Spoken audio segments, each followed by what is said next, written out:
Lina. Oke, kejap ya. Ya, balik kameranya Kak Lina. Kenapa dalam kegelapan terus ini? Islam atau Kristen Kak? Ah, Islam, Kak.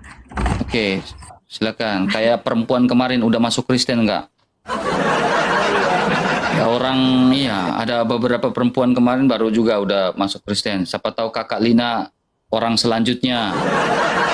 Mungkin 1 tahun ke depan atau 2 tahun ke depan rencana mau masuk Kristen ya. Silakan Kak. Apa yang menjadi Yesus itu Kak siapa ya?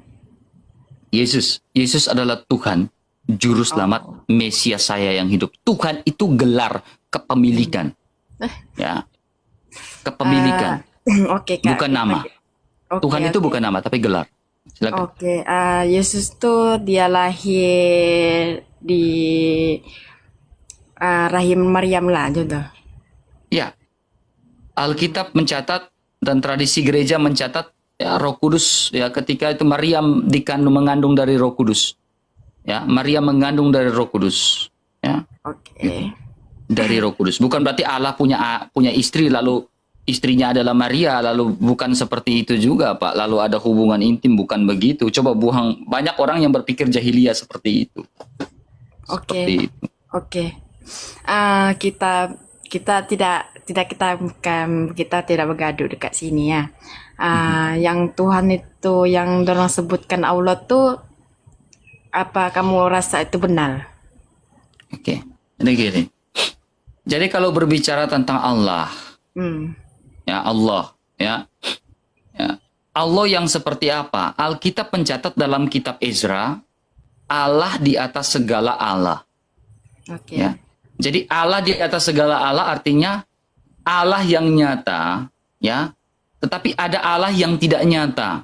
Contohnya seperti Hubal. Hubal itu kan dari 2 kata. Thank you. Oke. Hu itu dia. Baal itu kan penguasa. Ya, Oh, dia penguasa, dia pemilik. Ya. terima kasih, Ya. Sorian. Jadi pada saat itu Kak, ada 3 berhala terkenal, yaitu di zaman itu namanya Al-Lata, Al-Manat, dan Al-Uzza. Mm-mm. Ya, ini kita bicara tentang Allah. Oke. Ya, ini Allah yang lain, ya kan? Allah yang lain. Nah, Al-Manat, ya, Al-Manat ini diberi gelar Rahman, penyayang. Oke. Ini berhala. Ya, itu datanya saya ambil dari mana? Sebuah situs bersejarah namanya Petra, ya, Nabatea, Iya. ya, bahwa seorang pagan Quraisy bernama Amr bin Luhai memanggil dewanya itu dengan sebutan Allah. Hmm. Ya. Paham. Jadi ya dalam sebuah buku The Late of Antiquity, The Late Antiquity di situ di halaman 304 seorang pagan Quraisy Amr bin Luhai memanggil dewanya Al-Lata, Al-Manat, dan Al-Uzza dengan Hubal dengan sebutan Allah. Ya, makanya di dalam Alkitab mengatakan ada Allah yang di atas segala Allah. Ya. Saya Tuhan enggak? Saya termasuk tuan rumah, saya termasuk tuan tanah. Tetapi ada Tuhan di atas segala Tuhan. Makanya Yesus adalah the King of the King. Raja segala raja, Tuhan di atas segala Tuhan. Mengapa? Karena hanya manusia Yesus Kristus lah, saya omong manusia, karena Divinatur Kristus. Manusia Yesus Kristus lah yang bisa mengalahkan maut lewat kebangkitannya. Makanya dia Tuhan di atas segala Tuhan, tanpa dosa sama sekali. Gitu. Oke, saya nak tanya sama kamu soalan lagi. Kenapa kita boleh bermimpi? Mimpi dalam konteks seperti apa? Bunga tidur? Di dalam tidur kita. Oke.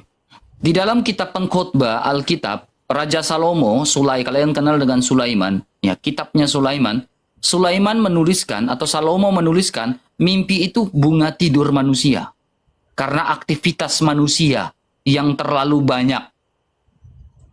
Oke. Ya, sehingga ada bunga tidur di situ. Mungkin manusia itu sebelum tidur dia berpikir bertemu dengan artis Korea, ya, bertemu dengan artis Korea, ya, malamnya dia mimpi dia nikah dengan artis Korea. Seperti itu Kakak Lina ya. Iya, paham. Tapi setahu aku, yang kakak cakap tuh ada orang masuk Kristen tuh, ada orang Islam ada ya? Banyak Kak. Hanya saya nggak pernah mau spill di sini Kak. Karena dulu ada seorang ustadz yang berdebat dengan saya, diskusi dengan saya. Dia udah ke gereja, ya.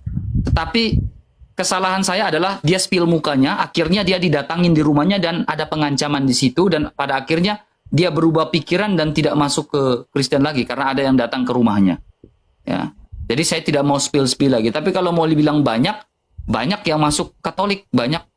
Saya tidak bohong. Bahkan ada yang masih berKTP Islam, tetapi kenapa tidak mau pindah KTP menjadi Katolik? Karena mereka takut menerima sanksi sosial. Ya, makanya mereka tetap berpegang dengan KTP itu. Itu kasus seperti itu banyak. Oke Kak, aku tanya sama kamu. Setannya dulu asut Adam kan? Betul tak? Oke. Dia asut Adam. Terus Sekarang silakan. kita punya musuh bukankah setan? Oke. Kita semua bukankah kita semua manusia bersaudara? Oke. Jadi gini Kak. Setan itu diambil dari kata bahasa Ibrani. Ya, diambil dari kata bahasa Ibrani namanya Satan. Satan itu artinya musuh. Iya betul. Ya, Satan dengan iblis itu berbeda. Ya. Awalnya iblis itu kata yang artinya devil dalam bahasa Inggris yang artinya pendusta, penipu. Ya, jadi pendusta sudah pasti musuhnya Allah. Iya, betul. Ya kan? Pendusta sudah pasti musuhnya Allah. Ya. Kita semua bila kita mati, tak semua kita boleh free masuk surga. Semua kita diuji oleh kita punya Maha Kuasa. Jadi gini Kak. Di dalam kitab Taurat Musa atau di dalam ajaran Yahudi mengatakan hanya ada satu pemimpin saja. Dan pemimpin itu adalah Mesias.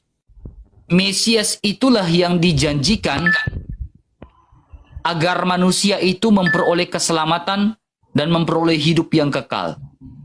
Mesias itu di dalam bahasa Ibrani. Ya, di dalam bahasa Yunani Kristus. Di dalam bahasa Arab Al-Masih. Ya, Al-Masih di dalam kitab Taurat Musa dijanjikan mengalahkan maut lewat kematian dan kebangkitannya. Ya.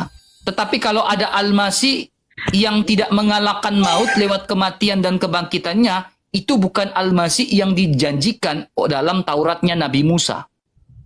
Kita semuanya pasti tentunya harus membaca kitab sebelumnya. Jangan hanya bilang kita beriman kepada kitab sebelumnya, tetapi tidak pernah membaca kitab sebelumnya. Ini menjadi sebuah persoalan.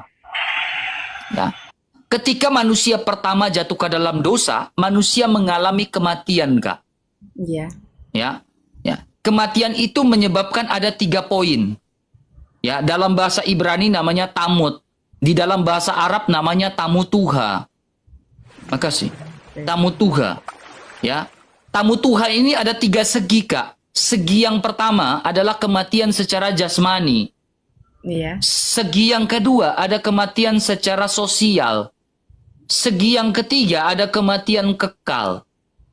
Kematian secara sosial itu manusia diusir dari taman itu. Kematian kekal yang paling fatal adalah manusia mengalami kematian kekal adalah manusia binasa selamanya dalam dosamu.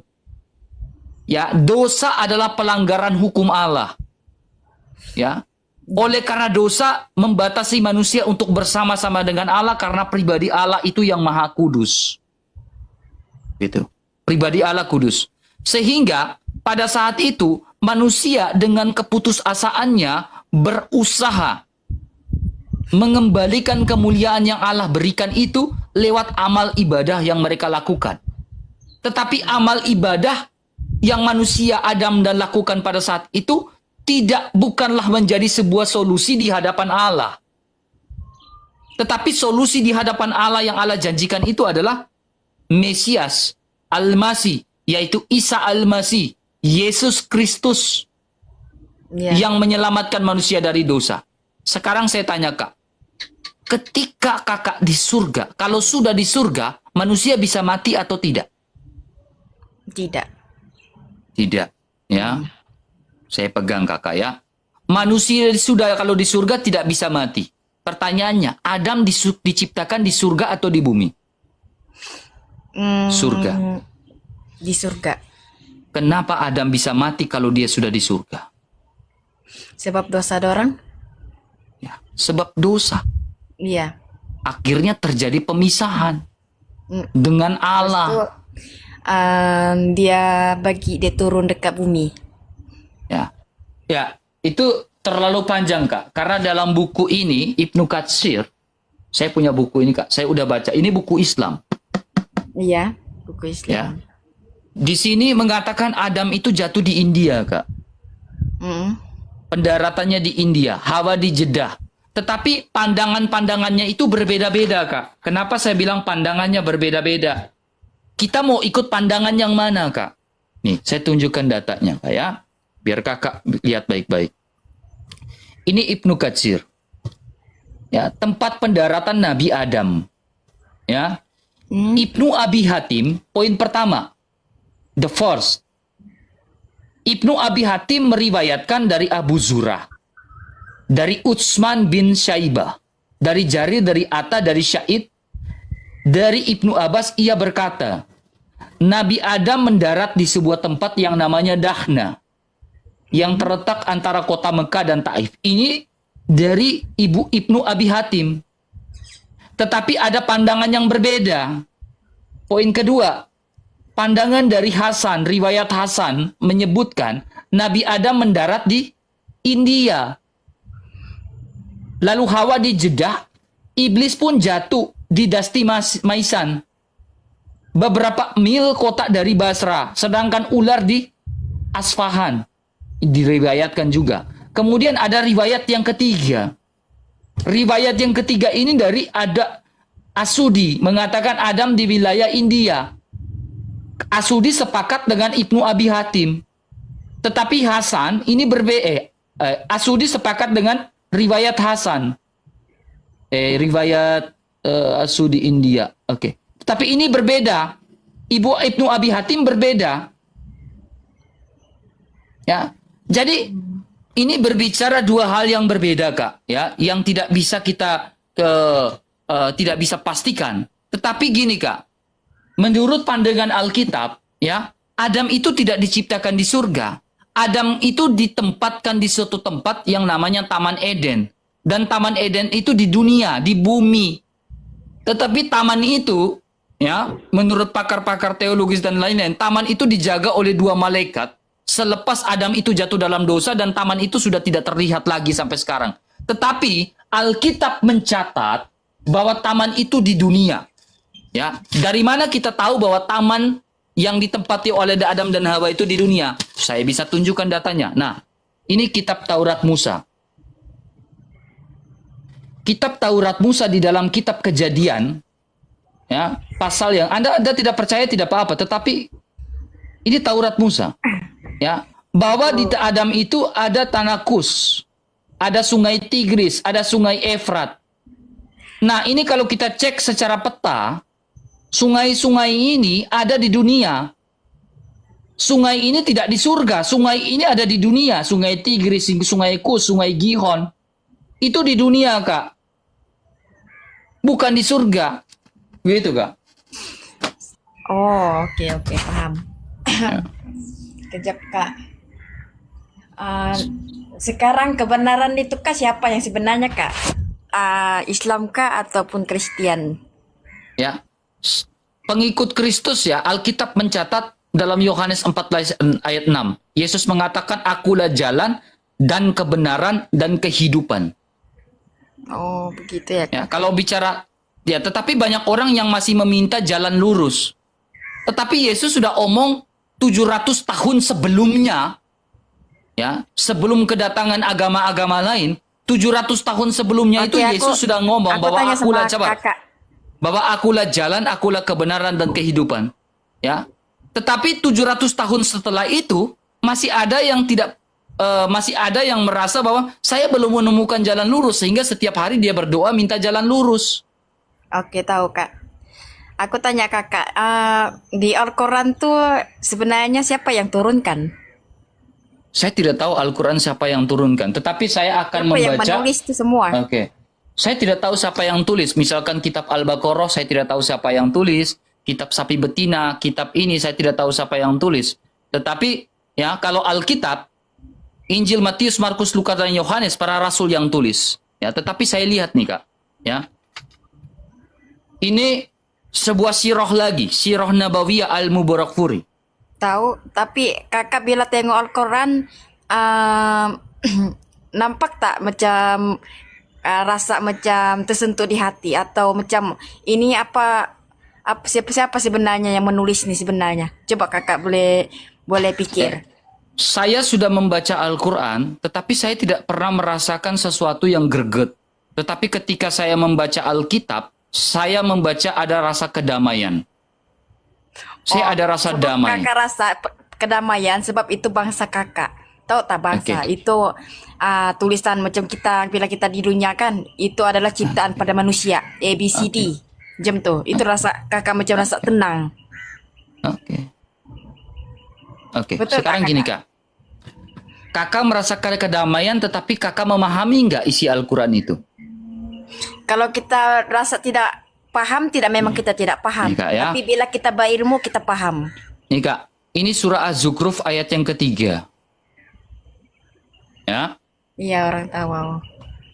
Sesungguhnya kami menjadikannya sebagai Al-Quran dalam bahasa Arab agar kamu mengerti. Oke? Betul. Oke. Agar dimengerti. Oke. Kita buktikan Kak, apakah Al-Quran dalam bahasa Arab itu dimengerti? Kita buktikan. Ya. Tapi saya kita macam kita orang Sabar, bila Kak. kita baru lahir, Sabar kita Kak, kita buktikan dulu Kak.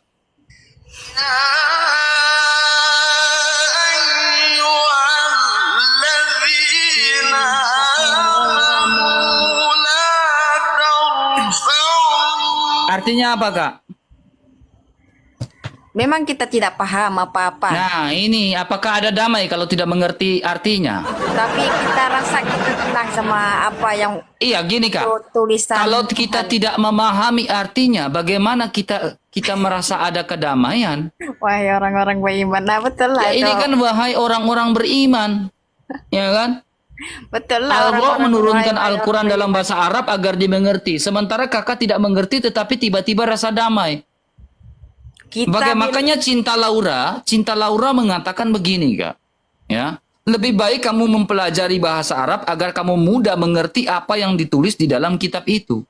Daripada kamu membaca saja tetapi tidak memahaminya. Saya mengutip bahasa dari Cinta Laura.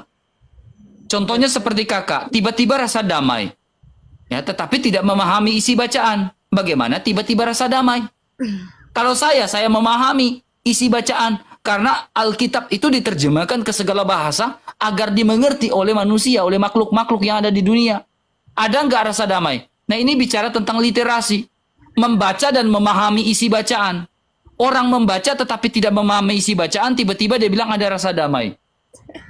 Ini kan nggak, bagi saya nggak rasional banget ya. Ya. Tapi itu kakak punya pilihan. Tapi saya rasa saya mau tahu juga yang mana kebenaran, betul tak? Ya, kebenaran Kita itu tidak hanya boleh- satu di dalam Yesus Kristus. Iya, kalau kamu mau rasa itu adalah Tuhan kamu, Yesus itu adalah Tuhan kamu, mungkin kamu rasa tenang. Kak, Kamu mungkin saya ini juga- sudah siapkan kopi ya Kak di sini Kak. Saya setiap hari Kakak, Ukti dengar baik-baik ya. Saya Ya. itu kadang menantang beberapa ustadz-ustadz untuk berdiskusi atau beberapa orang yang bisa menjawab pertanyaan saya Kak. Saya bakal mualaf pas siang hari ini kalau ada orang bisa menjawab pertanyaan saya Kak. Tetapi nyatanya tidak ada satupun yang bisa menjawab pertanyaan saya Kak. Serius. Makanya saya agak sedikit gerget sudah siapkan kopi ya, sebab tetapi tidak ada yang bisa membuktikan gitu. Sebab Tuhan tuh dia rahasiakan semua. Contohnya Jadi, gini Kak ya, kalau kakak bisa jawab pertanyaan saya syahadat dan 3.700 orang yang Kristen saya yang syahadatkan. Oh, iya. Oke, saya buktikan. Kalau kakak bisa tunjukkan datanya.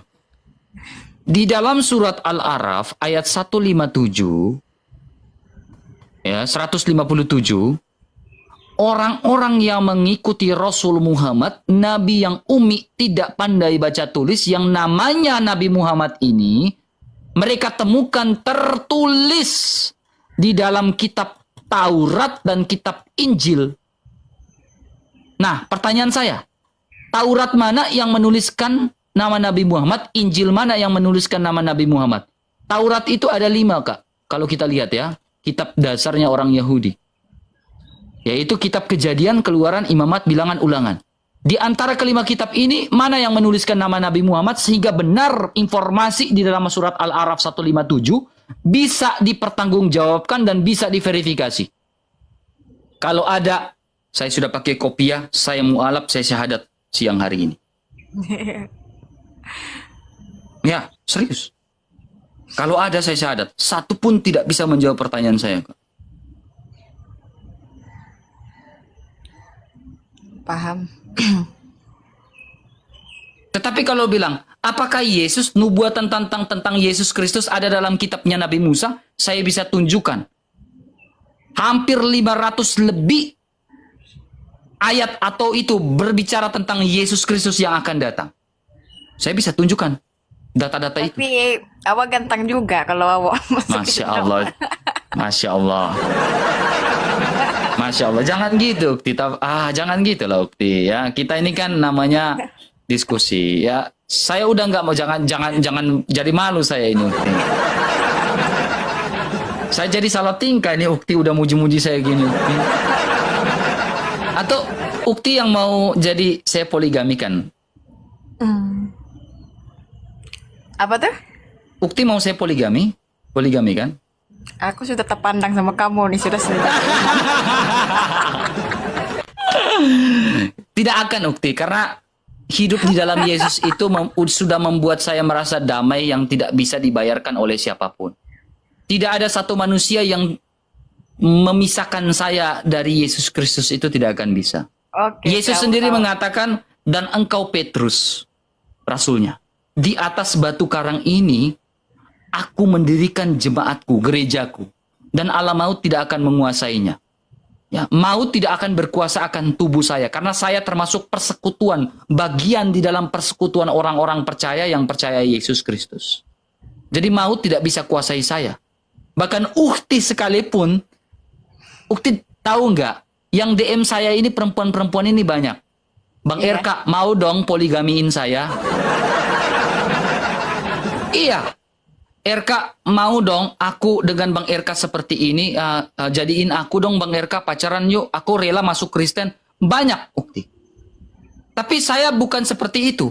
Menjadi Kristen, menjadi pengikut Kristus, bukan berarti karena laki-laki atau karena perempuan. Menjadi pengikut Kristus, itu karena apa, Ukti?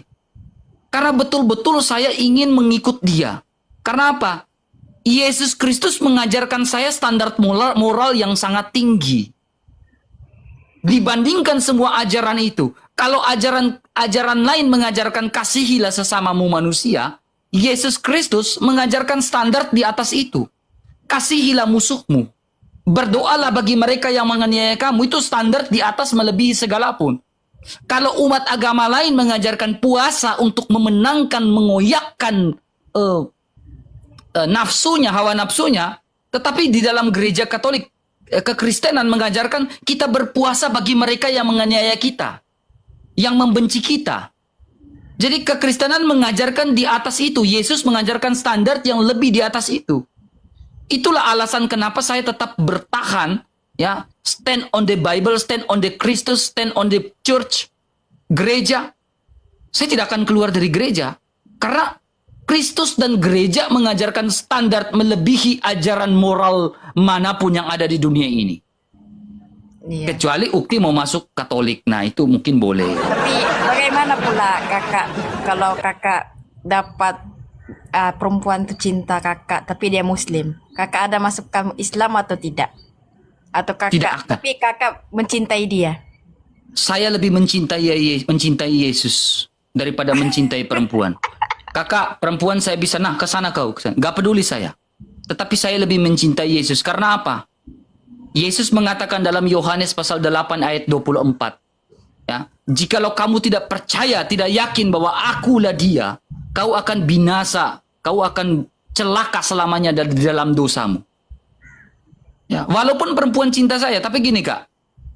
Tidak ada cinta. Ya, ini namanya di dalam Alkitab ada beberapa kasih. Salah satunya ini kita bicara tentang kasihnya Allah terhadap manusia, Kak. Alkitab mencatat, tidak ada cinta yang lebih besar daripada cinta seorang sahabat yang memberikan nyawanya untuk kita. Makasih. Siapa? Yesus Kristus.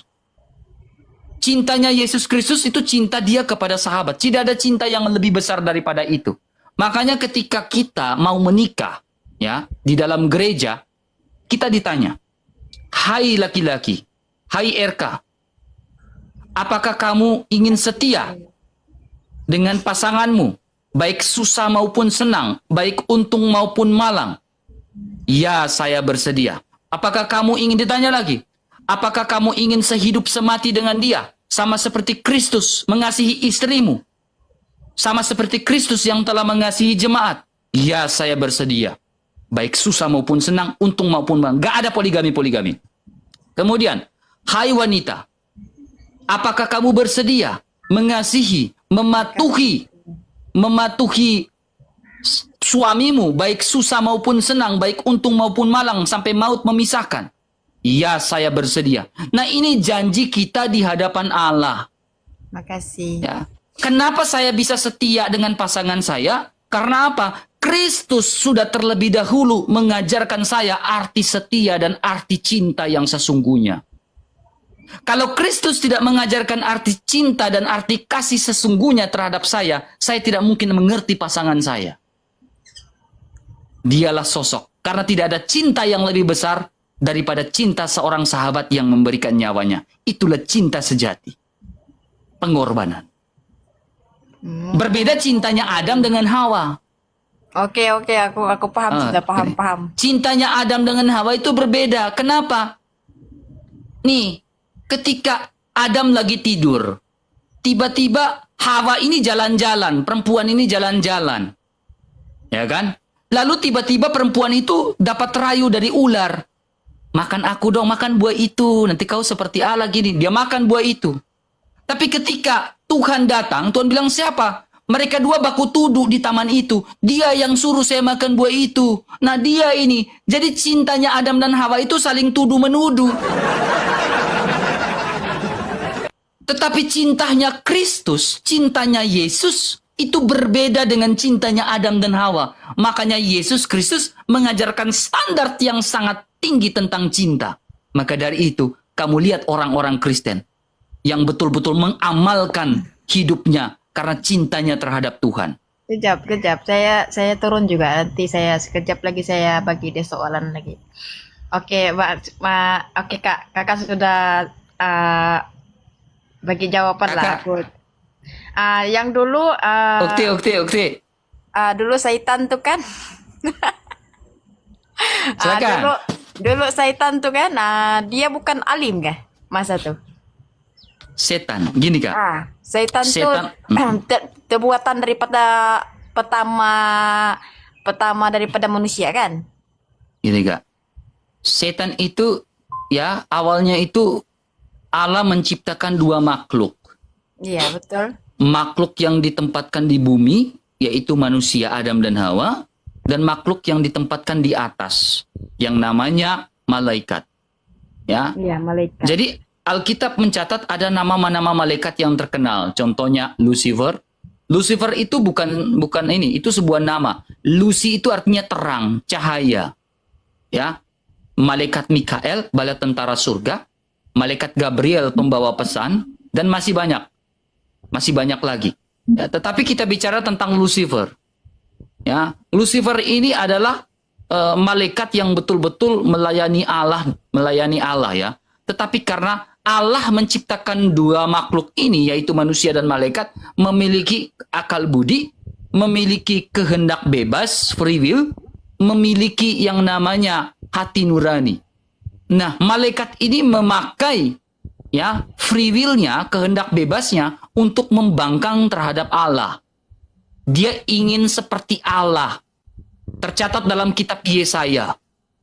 Ya, dia ingin seperti Allah. Ya, sehingga Allah murka terhadap malaikat yang membangkang dia. Ya, Allah murka dengan itu karena ini bicara keadilan Allah. Ya, manusia juga ada nggak murka Allah? Ada. Ya, ketika dia makan buah itu, Tuhan sudah memberikan warning. Ketika kau makan buah itu, kau pasti mati.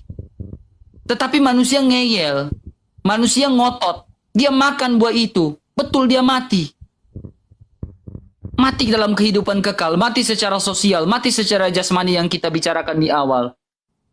Nah, jadi ini bicara Lucifer yang dulunya adalah malaikat, tetapi dia menjadi malaikat yang membangkang. Seperti itu. Suaranya kakak tidak ada. Oke, sudah.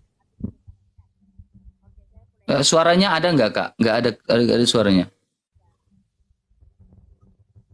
Nggak ada suaranya. Oke, sudah, silakan. Ada. Oke, kakak habis sudah cakap. Saya cakap dulu. Silakan.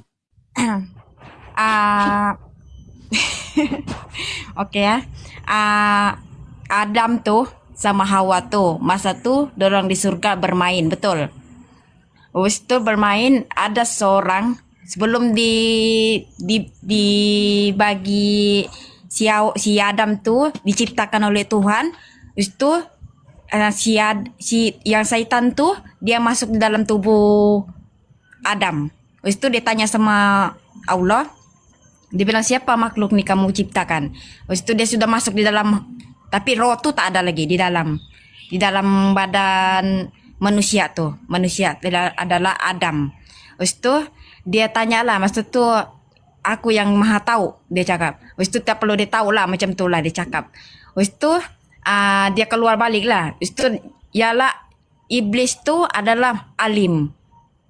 Satan tuh adalah alim, dan dia bercakap semua malaikat-malaikat tunduk sama dia, dan dia tidak bertunduk sama Adam. Masa dia dikasih masuk roh tuh masuk sudah di dalam badan tubuh Adam tuh. Habis itu cerita dia kenapa manusia sekarang itu dia buat manusia tuh Adam tuh, yang iblis tuh sekarang dia buat dosa. Habis itu dia dihalau daripada surga. Tapi dia tidak putus asa untuk dia mesti ada juga kawan dia, mesti ada pengikut dia juga daripada dunia. Dia pun mau juga turun di dunia. Dia cakap aku akan sesatkan Hawa dengan Adam. Gitu. Habis itu dia sesat pada manusia adalah Hawa. Dia akan ambil yang orang yang lemah. Sampai sekarang kenapa wanita lebih banyak neraka? Habis itu dia cakap, oke, aku akan menyesatkan umatmu.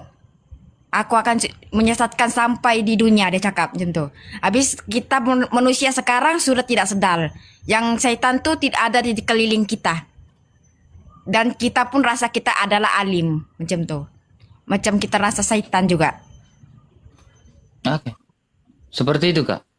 Seperti itu. Oke. Saya boleh tunjukkan satu ayat buat kakak. Oke. Ya. Enggak ya?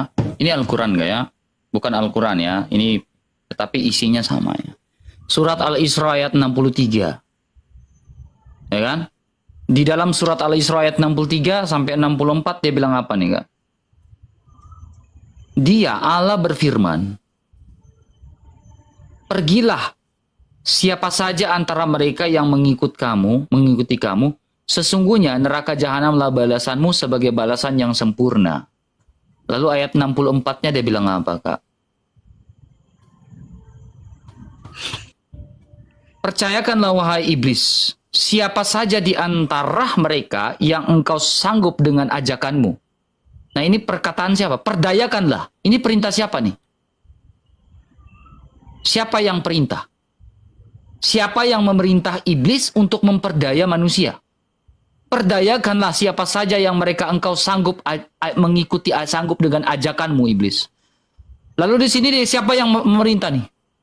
Kerahkanlah pasukanmu, iblis, yang berkuda dan yang berjalan kaki terhadap mereka. Bersekutulah dengan mereka, manusia, dalam harta dan anak-anak. Ya, lalu berilah janji kepada mereka. Setan itu hanya menjanjikan tipuan belakang kepada mereka. Ya. Ini siapa yang perintah? Siapa yang perintah iblis untuk memperdaya manusia? Sekarang yang memerintah ini salah atau tidak?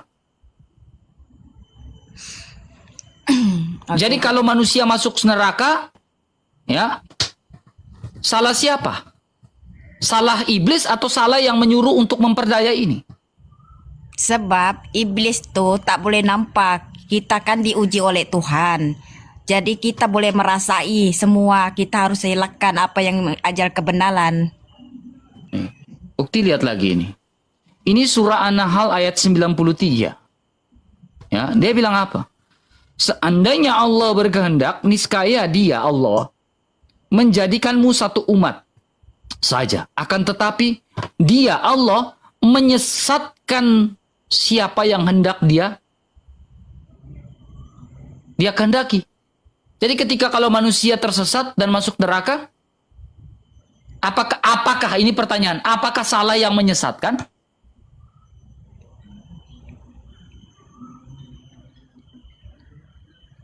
Dia menyesatkan. Jadi kalau ada manusia tersesat, apakah salah yang menyesatkan?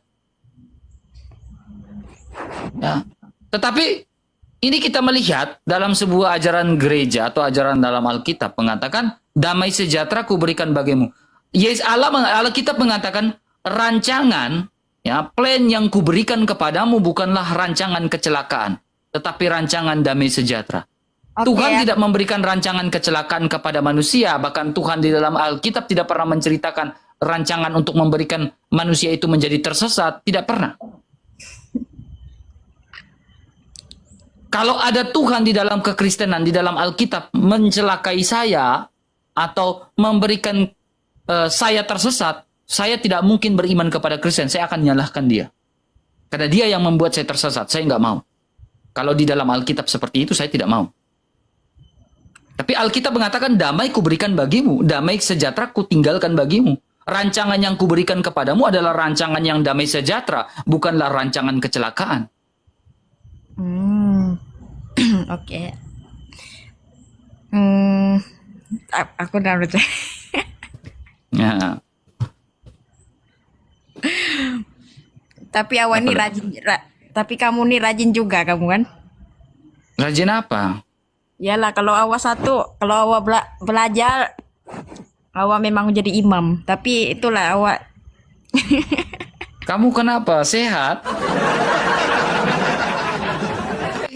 Jangan sehat. Saya udah ada nih, Kak. Nih. Paham. Nih. Saya cinta sampai mati dengan Yesus saya. Gak akan saya tinggalkan Yesus saya, betul. Jadi jangan, Kakak. Perempuan di gereja masih banyak, Kakak. Di gereja itu masih banyak nona-nona yang cantik-cantik, ya. Iya. Tidak mungkin di gereja saja ada perempuan baru saya lari menyeberang ke perempuan lain, kan tidak mungkin. Kita bukan cari yang cantik. Memang semua di dunia ini memang cantik. Sebab kenapa? Yang letak itu adalah keimanan, itu yang lebih cantik. Kakak dengar baik-baik. Alkitab mengatakan seperti ini. Istri yang cakap, siapakah yang mendapatkannya? Artinya istri yang takut Tuhan, seperti wanita-wanita Yerusalem yang melayani Tuhan hingga akhir. Nah, itulah istri yang cakap. Istri yang melayani Tuhan, itulah istri yang cakap. Melayani Tuhan Yesus, bukan Allah ilah-ilah lain, kan beda. Gitu. Coba pegang dulu, Kak. Demam nggak? Siapa tahu Kakak lagi demam tuh. Demam saya, hari-hari hujan di sini. Hari-hari hujan, tidak demam ya. Ya, Siapa dibagi tahu rahmat di sini. ya, lagi bagi rahmat ya. Seperti itu, Kak. Apalagi pertanyaannya, Kak? Saya persilakan. Siapa tahu mau Aku murtad. sudah lupa tadi, aku ada cakap tapi lupa sudah. Ya. Siapa tahu Kakak mau login kan, masuk gereja, masuk Kristen kan. Ya kan itu kan puji Tuhan. Tetapi bukan karena laki-laki, Kak. Tetapi karena memang saya cinta dengan Tuhan. Bukan karena ikut laki-laki baru saya masuk Kristen. Itu jangan. Itu bukan pertobatan Oke, aku ingat sejati. sudah. Aku ingat sudah. Gitu. Maksud saya yang Yesus tuh sudah meninggal kah atau dia masih hidup? Ya. Yesus mengatakan, akulah kebangkitan dan hidup. Jadi Yesus mati, dia bangkit pada hari ketiga. Lalu dia bilang, akulah kebangkitan dan hidup. Barang siapa yang percaya kepadaku, ia tetap hidup walaupun sudah mati. Jadi ketika Yesus bangkit, dia naik ke surga. Ya, tempatnya di surga. Karena memang dia berasal dari surga. Dia kembali ke tahtanya. Jadi kakak yang dia kena yang kena salib tuh siapa, Kakak? Yesus Kristus. Mengapa Yesus Kristus? Karena saat itu yang ada di bawah kaki salib itu pun menyaksikan Bunda Maria dan rasulnya Yohanes itu melihat. Bahkan Yesus bercakap-cakap di atas kayu salib dengan Bunda Maria di bawah kaki salib. Dia bilang, dia menunjukkan, inilah ibu, inilah anakmu, inilah ibumu. Ya. Karena yang diserahkan, ditangkap di taman itu adalah Yesus, lalu Yesus setelah ditangkap tidak langsung hilang ke surga, tidak. Seperti yang diberitakan oleh ajaran abad ke-7. Yesus langsung diserupakan, lalu tidak. Karena Yesus saat itu diadili. Ya, 6 kali mengalami 6 kali pemeriksaan. Di muka Hanas. Yesus mengalami pemeriksaan di mana? Di Kayafas. Di hadapan mahkamah. Ya, di hadapan Pilatus. Yang diperiksa itu Yesus, bukan Yudas. Sementara literasi-literasi di agama Islam tidak pernah Islam, ya, saya bukan bilang yang lain. Islam tidak pernah ada literasi nama Yudas. Lalu agama-agama itu tahu nama Yudas dari mana? Karena tahu dari Alkitab. Baca Alkitab sepenggal-sepenggal, sedikit-sedikit. Tidak baca semua. Akhirnya mereka mulai buat cerpen. Ngarang bebas bahwa yang disalibkan adalah Yudas. Jadi kalau kakak kita masuk Kristen macam mana caranya? Ya, kalau mau masuk Kristen, yang Iya. pertama, ya, poin pertama, Kak, ya, masuk Iya. Kristen. Makasih. Kita menyadari bahwa diri kita adalah pribadi yang berdosa, Makasih. ya. Dan pribadi yang berdosa itu, ya, tidak bisa bersama dengan Allah yang Maha Kudus. Ya, manusia harus betul-betul menyadari. Manusia berdosa tidak bisa menolong manusia berdosa. Orang lumpuh tidak bisa menolong orang lumpuh. Orang buta tidak bisa menolong orang buta. Manusia berdosa tidak bisa menolong manusia berdosa. Manusia berdosa harus ditolong oleh manusia yang tidak berdosa.